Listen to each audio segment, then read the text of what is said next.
Let the uprising begin. There are only two genders, and one of them is right here. It's the box that rocks. This is the Angela Box Show on AM 1070 and FM 1033. The Answer. Hello, hello, hello. Once again, all my fellow patriots and you filthy leftist stalkers out there. What up? It's Angela. I have so many first world problems today, you guys. First of all, I said to Steven, well, let me give you behind the scenes here. Okay. If you're watching, you can see the video. You can see I'm having major issues with this stupid little earpiece that will not stay in my ear. That because I'm trying to be cute and not wear big headphones, and this thing has just been a thorn in my side all day, and it continues to be a thorn in my side. But we're trying to set all this whole thing up to make the show run really smoothly, and of course it's not working, and it's not Steven's fault. Steven's like, listen, you have an iPhone, you're foreign to me. I'm like, again, how dare you? What? That's already the first problem. I almost sort of want to get a Galaxy just so you can help me do it. It would work for this. So much smoother if you had a Droid. I mean, I might do it maybe just to do the show, because if you can help me make it work, that would make my life a lot easier. We can run it off my phone. You know what? We could. That's a good idea. And we can sign into okay. Let's discuss this off the air. Okay. People are like, oh my God, no one wants to hear about this. You're like, but actually I do. It's so interesting. Okay. Here's my first world problems, you guys. So we have the little earpiece. That's our first world problem. Last weekend I went to my high school reunion. It was so fun, you guys. And I'm telling you what, I'm so proud to be a Fighting Irish from Bishop McGuinness in Oklahoma City. Like, it was such a seminal time in my life. And, what was wild is that how accomplished my class is. Like, crazy accomplished. We have one wife of a classmate is in Congress. We've got one guy that I found out's like literally in the CIA. Like, I'm not kidding. And he wasn't talking about it, of course, but people were like, yeah. I was like, I thought he worked at Taco Bell. Like, he came in like looking all schlumpy, and they're like, no. He's like hardcore. Anyway, my class is extremely accomplished. And as my sister, as I say about my sister Allison, I said, here's Allison. She's the functioning adult, and I'm charming. So that's my lot in life, to be just running my mouth. But it was really fun. But we'd gone to this hotel that had gotten some upgrades, the Waterford, which when we were kids, like, it was like the Waterford. Like, oh, you stay at the Waterford. And everyone's like, why are you staying at the Waterford? Everyone stays at this one. I'm like, no, we want to stay at the Waterford. It's near the school, blah, blah, blah. So they redid a little bit of it downstairs, but they really haven't done a ton to, like, they did a little, facelift, but nothing really into the bathrooms and stuff like that. It looks fine, but whatever. I walk in there and I get on this toilet, and I'm telling you right now, it was a gnome toilet. It was a toilet built for a little bitty gnome. And my knees were up to my ears. And I was like, all right, this is a first world problem right here. Because, who would ever thought gnome toilets? Have you ever heard that term before, Steven? No. I made that up. I did that. I did that. We're going to hashtag that. Yeah, gnome toilets. Like, I want to hear about your gnome toilet situations when you go traveling. And let me tell you how much I hate traveling. I hate it so much. I'm like Larry David. They're like, why don't you ever travel? He's got all the money in the world. He goes, I hate packing. I'm like, yes, I completely understand. I hate living out of a suitcase. I really hate being out of my routine. I just don't like it. Fred doesn't like it either. But we've had to travel a lot the last couple weeks. And we're glad that this weekend we don't have to do anything. Thank goodness. And while I was at Oklahoma City, the NBA Finals was going on. Now, I don't care about professional basketball. I don't care, especially since all the BM crap of the last few years, and they seem to, still haven't gotten over that really in the NBA. But the rest of the world has moved on. The NBA still has a massive chip on their shoulder, whatever. So, but evidently they're like, oh yeah, Oklahoma City's in the finals. I'm like, the finals? Or is it like leading up to the finals? Like, oh no, it's the finals. And I said, I'm just going to let you know right now, they will choke. 100% they will choke. Now, it was game 6, and it was in Indiana. And I was completely right. They lost spectacularly. And I even said to Fred, I think we should actually bet on Indiana to win the whole thing because they will choke. If there's one thing I know about Oklahoma is that Oklahoma will choke in every single sport, no matter what. They have, I don't know what it is, but it's like a massive inferiority complex in the entire state. It's sad, really. It's like, y'all, you're not that uncool. I mean, Oklahoma's pretty cool. Think about it. Oklahoma was Indian territory. And then in 1907, the United States government's like, we're going to make you a state and we're going to let everybody come and like go and grab land. And that's what the land run was, is everyone was there and they were, on the line, and then they did the pistols, and everyone took off in their stagecoaches and did claim their land. And the reason that the Oklahoma Sooners are called the Sooners, fun fact, is because the Sooners mean that they were cheating. So before they did the pistols, people were like, going ahead of time. And my great-grandfather, H.O. Teener, was one of the signers of the Oklahoma Constitution. And then my grandfather started a Western wear store called Teener's Western Outfitters. Started in the middle of the Depression, I tell you. And here's what else is interesting about my family. If you wonder where this all comes from. And they're like, she's a pod person. Like, how does this person's brain get developed?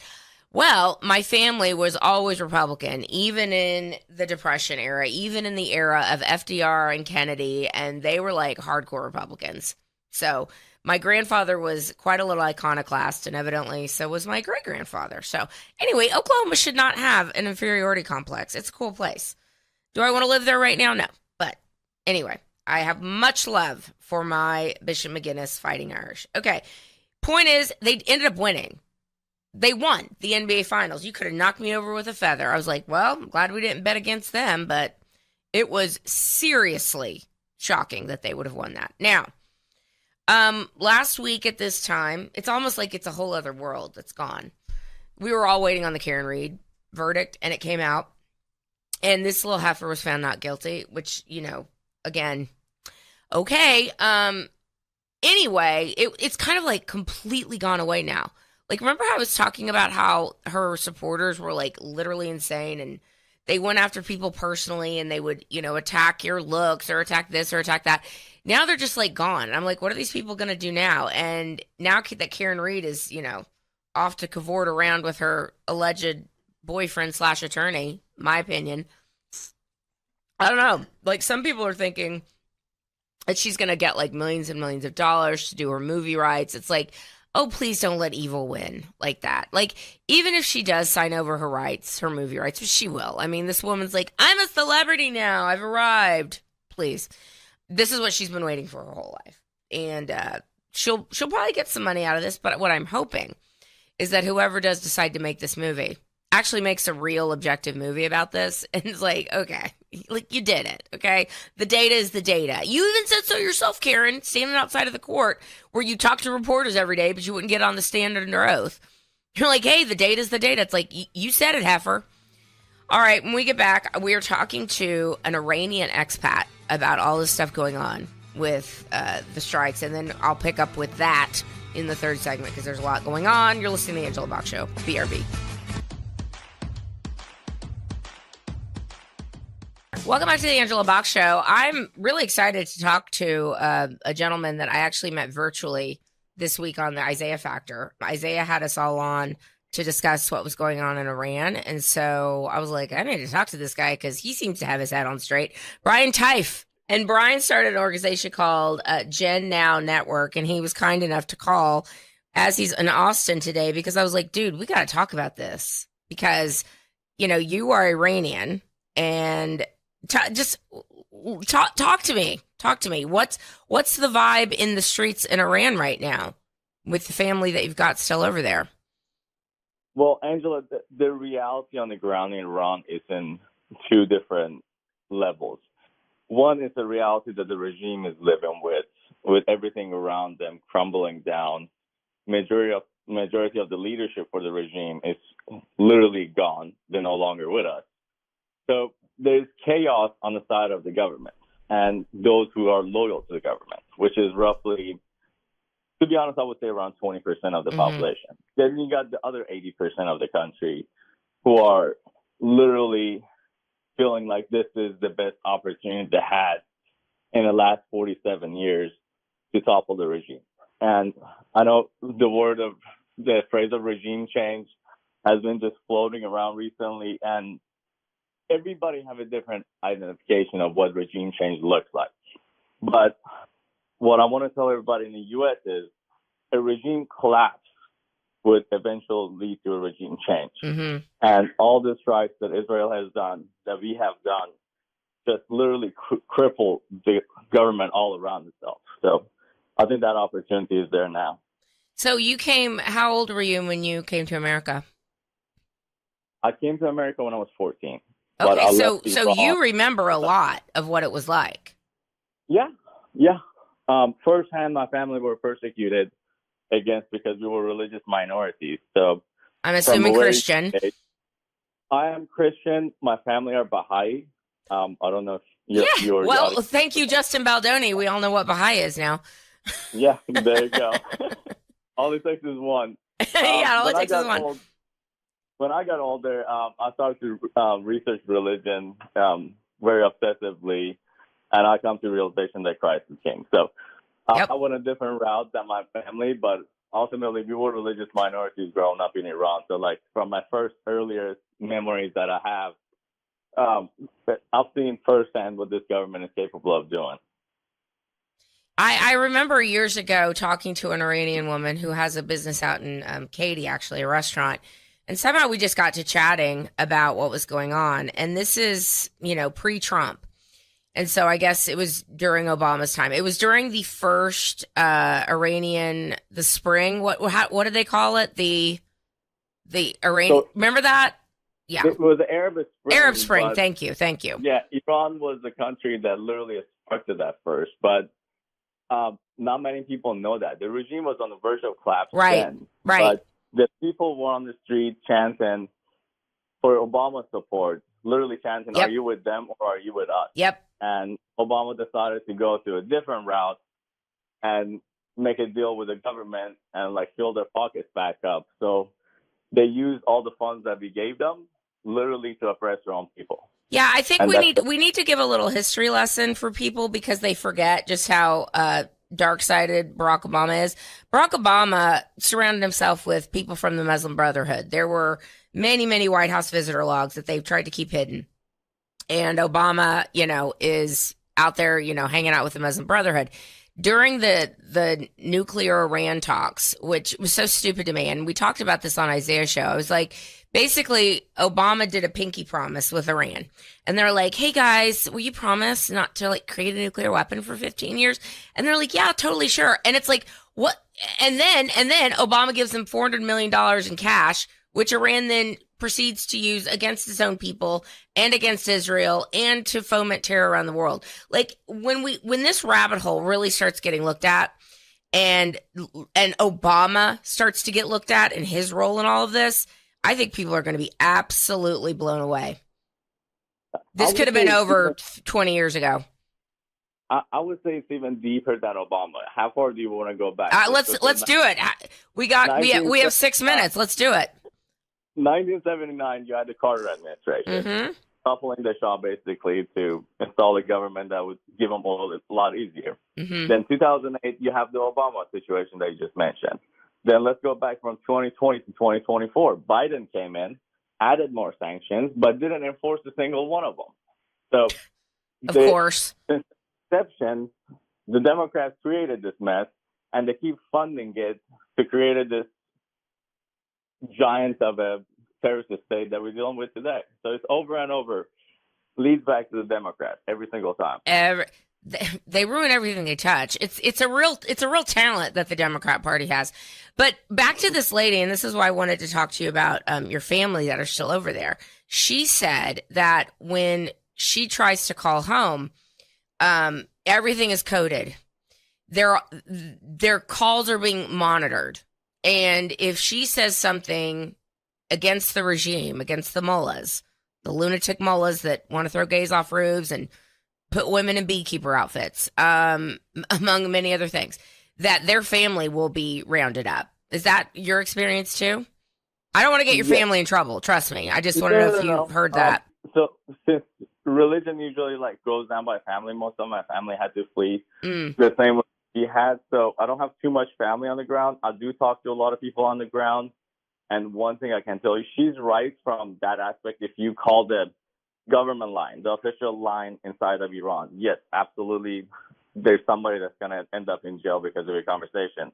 But in today's 2025 age, there's VPNs that people use and use apps like WhatsApp, Telegram, all the other avenues they can go to encrypt those messages.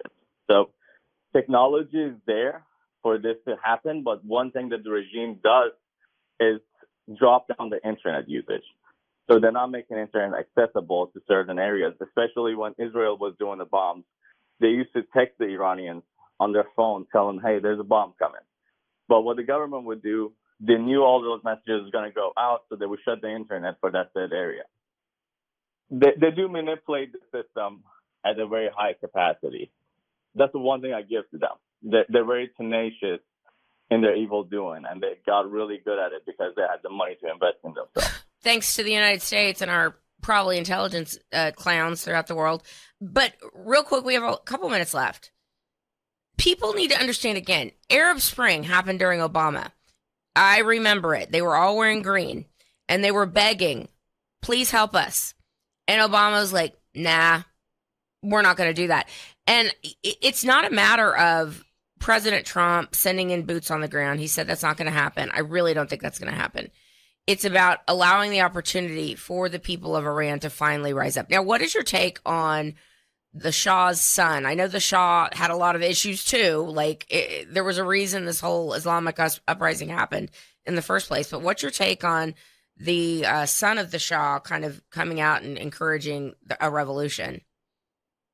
He's the only legitimate heir to the throne. So he does have a valuable stand there. But at the same time, he grew up in the U.S. before the revolution. Since the revolution, he's been in America. So he didn't live a life that his father and grandfather did. So he's more of a civilian American in today's time. And that's not, in my view, somebody that's going to go there and start a revolution. Right. You need somebody revolutionary. You just don't need somebody that can give good speeches. He doesn't have that fire, in my view. But that's where the future of not just Iran, but the whole region is at risk, because the alternative, if he's not the guy, it's going to be the Mujahideen, who for up until 6 years ago, they were literally on a terrorist watch group. If the mullahs in Iran gets removed, regime change comes, they have to stay very coherent about who takes their place. Because if it's the son of the Pahlavi, which in my view, he's the only option. I don't think the Iranian people have anybody else but him to vote for when that day comes. But if we were to see some other group like the Mujahideen come into power, we got a very more delicate situation on our hand within 10 to 15 years, because we're just replacing one dictator with different. Right. And ultimately we'd like to get rid of Islamists, period. The people who don't want to coexist with other people. Do you think there's a path for that to happen in Iran, or are we still a while away from that? I think we are a little bit further out, because not a lot of people are paying attention that Iran is the only country that Russia basically got left to leverage. So there's a lot of backing from Russia and China in making sure the Ayatollahs don't fall like the Bashar Assad government did, how the Libya did. So this is, I think, the last line of defense for all the other countries that are involved. That's what I said. In my view, you saw the picture of NATO. The Ukrainian president was in a NATO today. So the Russia-Ukraine war, in my view, is not between Russia and Ukraine. Everybody and their mother are supplying weapons, giving intelligence to this whole war. And for Russia and China to give up the Iran power in the geographic area where it is, I don't see that ending up anytime soon. And to think that they're going to stop enriching uranium, I also promise you that it's not going to happen. Yeah, pinky promise. We promise. They already moved it.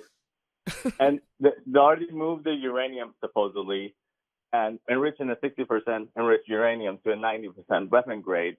it's not as hard as what they've done for the last 10, 15 years. No, thank you, Barack Obama. Yep. So tracking those is going to be, I think, very detrimental in the next few months. Very interesting. This is it's a lot of moving parts here. Brian, tell people how they can find you, follow you, support what you're doing, because, I love meeting really cool people like you. I appreciate you. I'm on Instagram, Twitter, at Brian, Brian, last name T as in Tom, A as in Alex, E as in Edward, F as in Fox. Okay. So at Brian Fox. Give me a follow. I'll follow you back. Yes, ma'am. Thanks for having me. Oh, you're so welcome. All right, guys, you're listening to The Box Show. We'll be right back.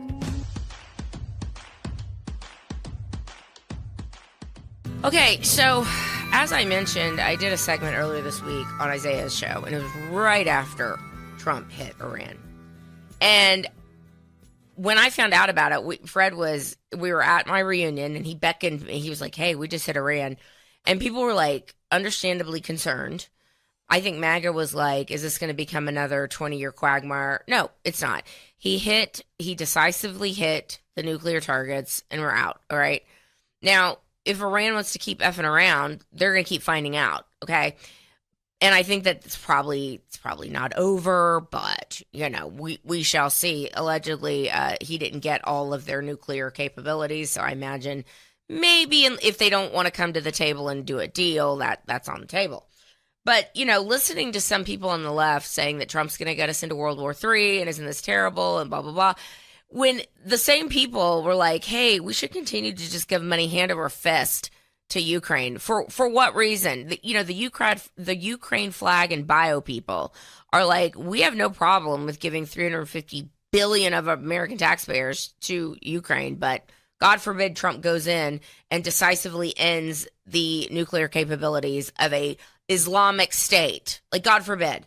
So once again, Democrats are on the wrong side of everything. And when Israel started hitting Iran last week, they took to the streets in defense of the mullahs. It's like, okay, Democrats are dumb. They're very stupid.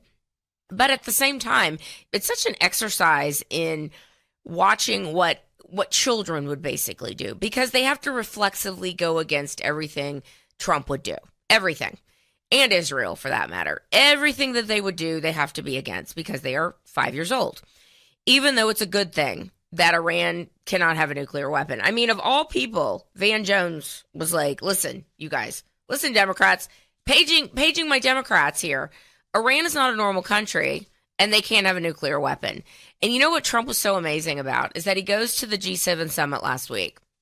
It should be the G8 with Russia, but don't get me started on that. Maybe one day.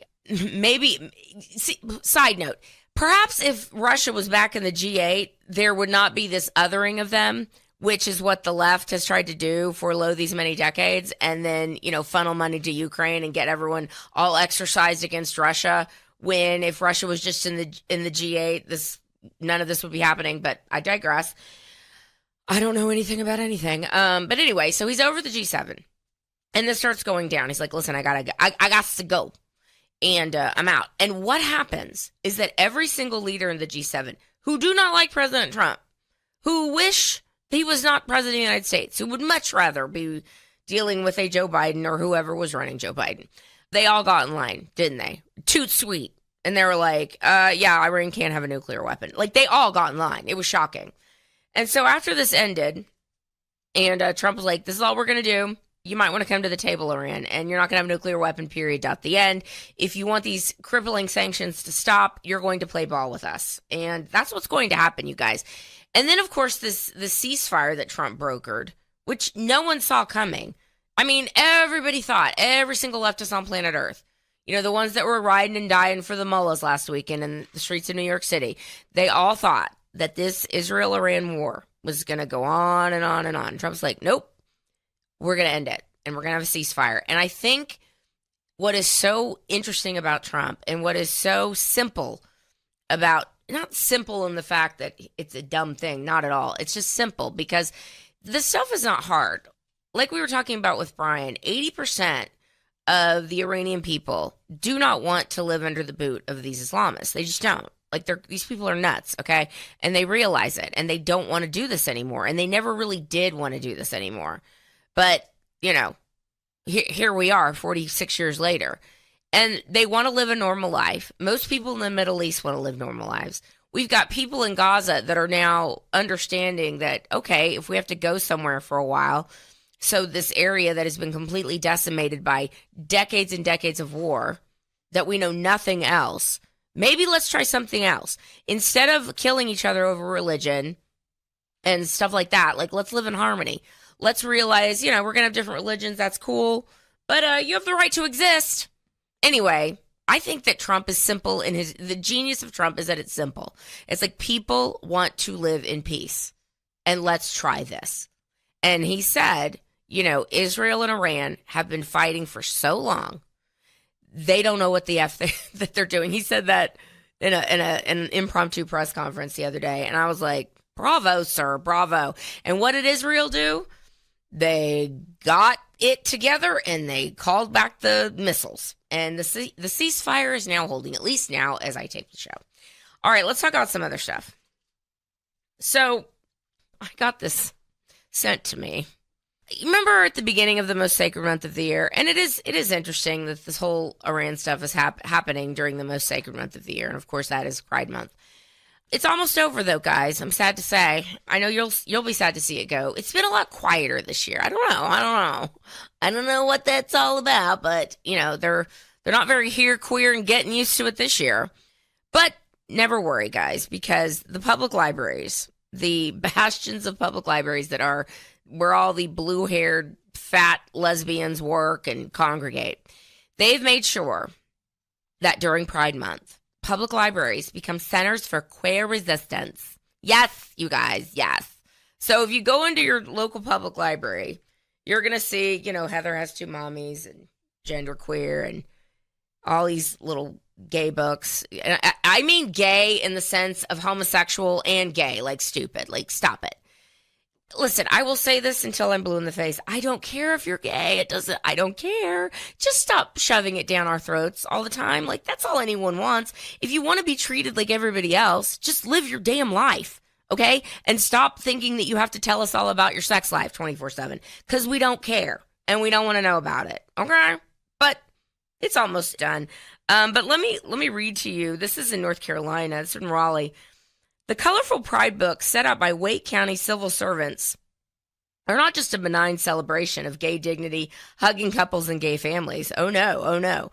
It's great. Real Clear Investigations visits to 8 of Wake County's 23 libraries reveal that Pride Month has matured into a national political event that celebrates cross-dressing, drag queens, kink, BDSM, bondage, domination, etc., poppers, which are recreational drugs used at sex clubs. I can't even pronounce this word, Stephen. Okay, I'm just gonna try and say it. Macedonia. Okay, Stephen, in your worst imagination, what do you think Macedonia means?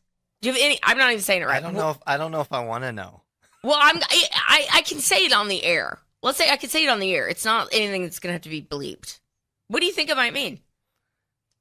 I don't have a clue. I know, right? Okay, I hope you're sitting down. I'm a little scared right now. Smell your pits, everybody. It is armpit fetish. I don't even know what to say. I think I threw up in my mouth. Polyamory, consensual non-monogamy, and solo polyamory. Don't even ask. Among other delectations of the flesh. So, as the rest of the world is moving on from the Rainbow Mafia, leave it to the United States public libraries to continue on the insanity, because they are hotbeds of crazy people. Speaking of hotbeds of crazy people, you guys, I am dying about this. As I'm taping the show, yesterday was New York City's mayoral primary for New York City mayor.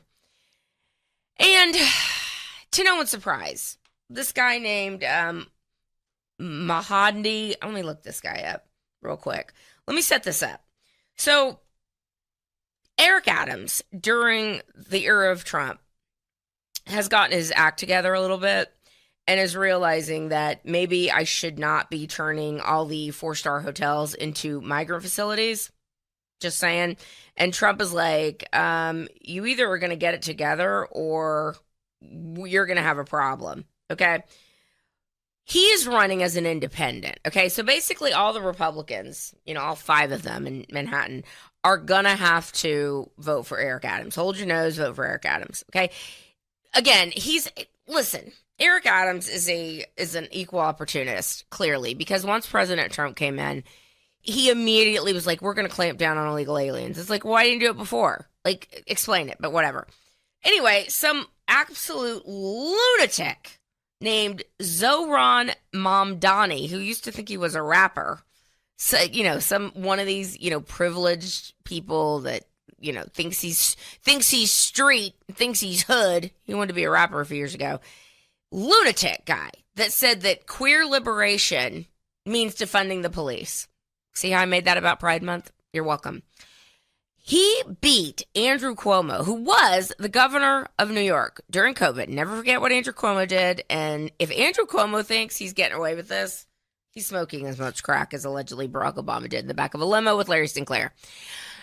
Andrew Cuomo, during COVID, shoved sick people in a nursing home when President Trump gifted him a Javits Center full of hospital beds, Central Park full of makeshift hospitals, a couple of ships off the coast of New York Harbor full of hospital beds. But Andrew Cuomo was like, no, we have a job to do, and that job is to get rid of Donald Trump and to jack up the death rate and to make people really scared about COVID, so we need to kill a bunch of people. So that's what he did. Like, he's evil. He's pure evil. And if he thinks he's getting away with that, he's not. But he decided he was going to run for New York mayor because everyone loves a comeback story. He got his butt kicked by this commie, okay? This guy's a literal communist, all right? Supported by the worst freaks you can possibly imagine. Supported by the most insufferable ginger lesbian on God's green earth, one Cynthia Nixon, who is loaded, who is rich. And I just want to make sure that everyone knows that, all the celebrities out there like Mark Ruffalo and Susan Sarandon and Cynthia Nixon and all the rest, they were all supporting this Zoran Mamdani, whatever his name, Yabba Dabba Doo, who literally is a communist. And he's like, we need to make sure the state takes over grocery stores, and we need to make sure that we defund the police because that's queer liberation. But don't worry, guys. Like, as New York City burns and as it gets worse and worse, and as the rest of us go, you know what? Have fun. Have fun, New York City. You wanted it. Here you go. As the rest of us laugh at how New York City is just destroying itself on purpose. Don't worry. Cynthia Nixon et al. Are going to be just fine in their Upper West Side apartments telling you what to think, because that is their job, to tell you what to think. As the entire city burns. So I think this is hilarious. I think Andrew Cuomo getting his butt kicked is funny. I think a literal communist winning is chef's kiss. These people are so dumb, man. They are beyond stupid, and I am here for it. All right, one more segment. You're listening to the Angela Box Show. Be right back.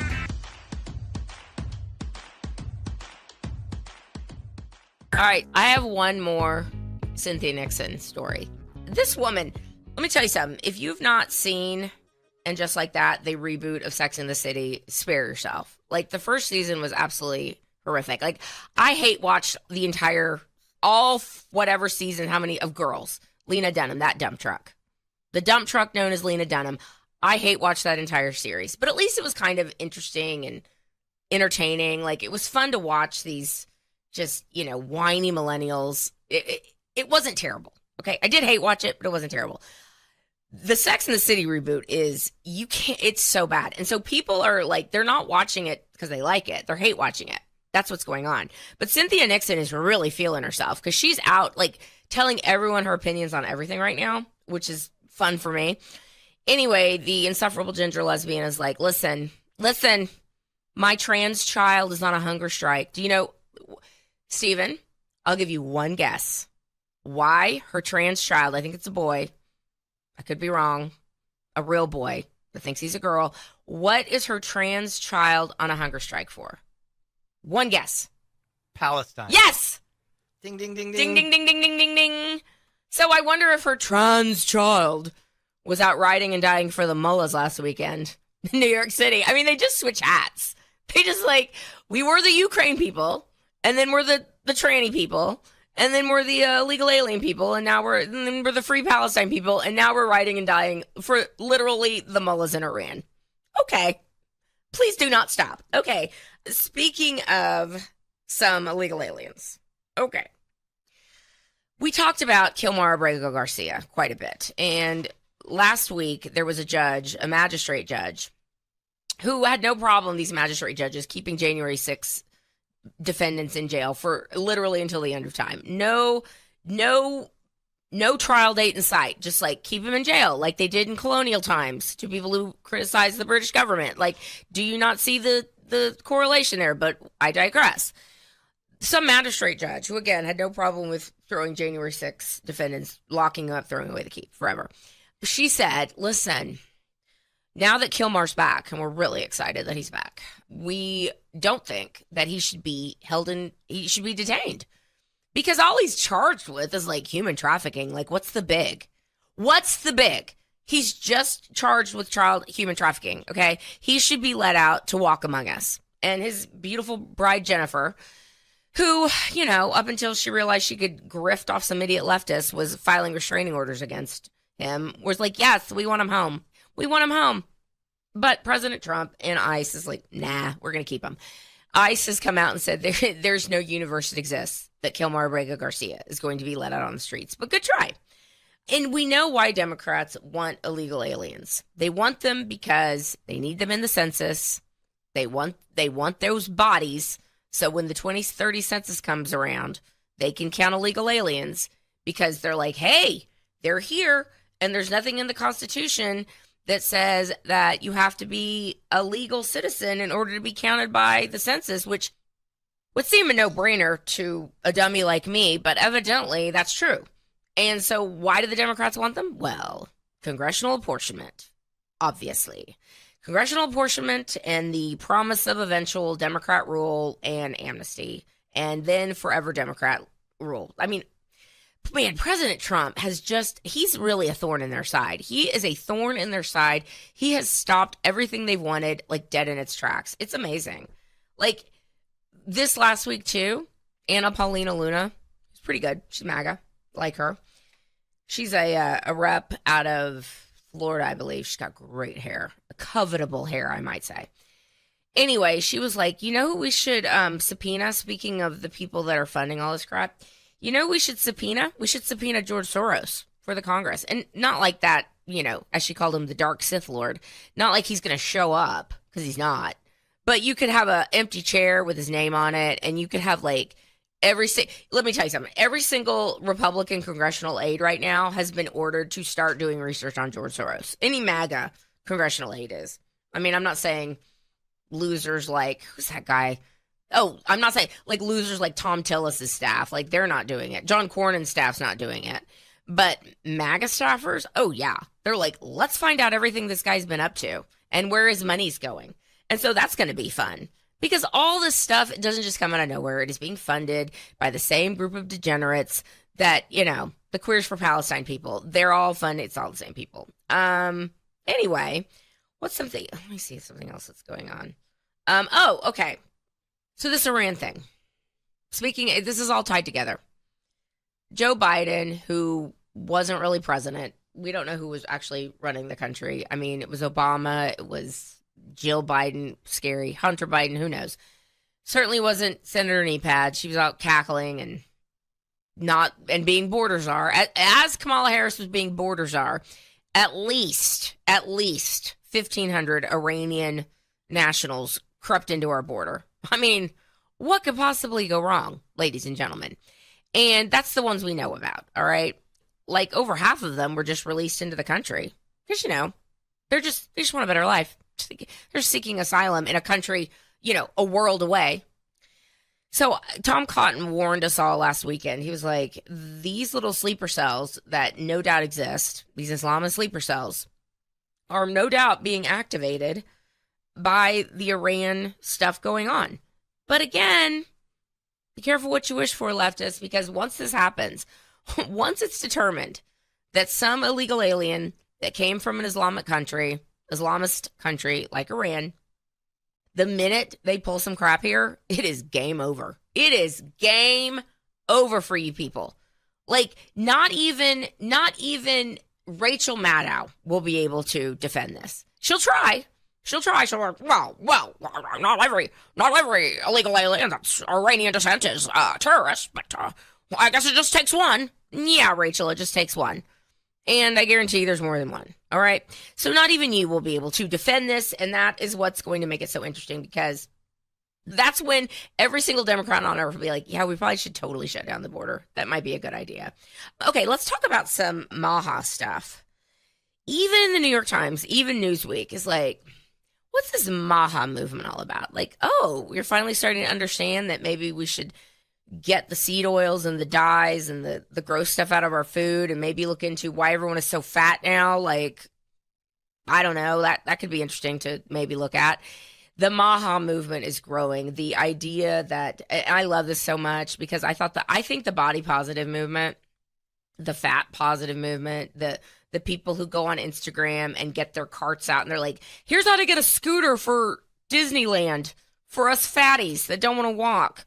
And we have to buy Chub Rub, which is a thing that exists, ladies and gentlemen.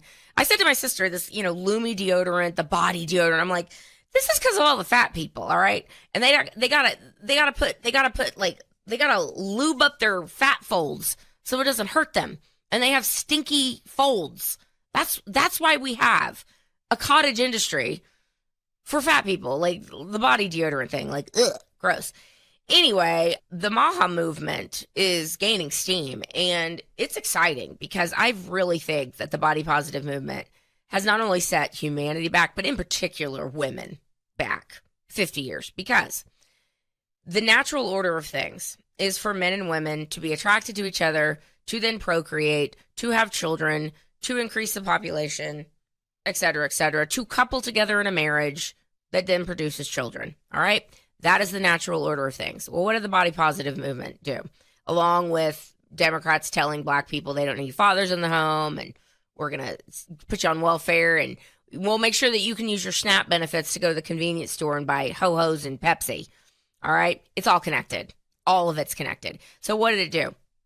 It told women, you can be 250 pounds. Like, that's beautiful, sis. That's beautiful. And you don't need a man. And if a man doesn't like you at 250 pounds, well, there's something wrong with him. No, honey, there's something wrong with you.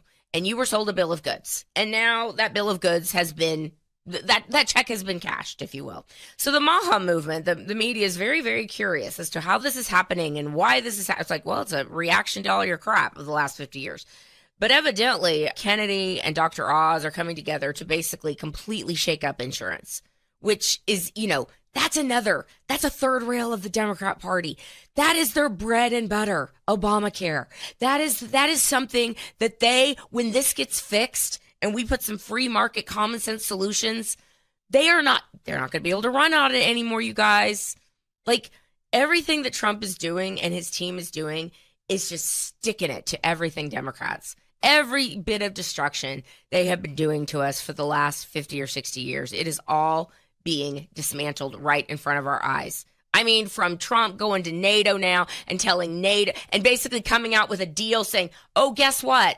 Everyone's going to be giving 5% of their GDP now, except Spain, and Spain's getting ready to get hit with tariffs. How much you want to bet by this time next week, Spain's going to be giving their 5% to NATO too? Like, it's over, ladies and gentlemen. Their free ride is over. All right, that's my time. You've been listening to The Angela Box Show. Until next time, everybody, keep kicking ass and taking names. Peace!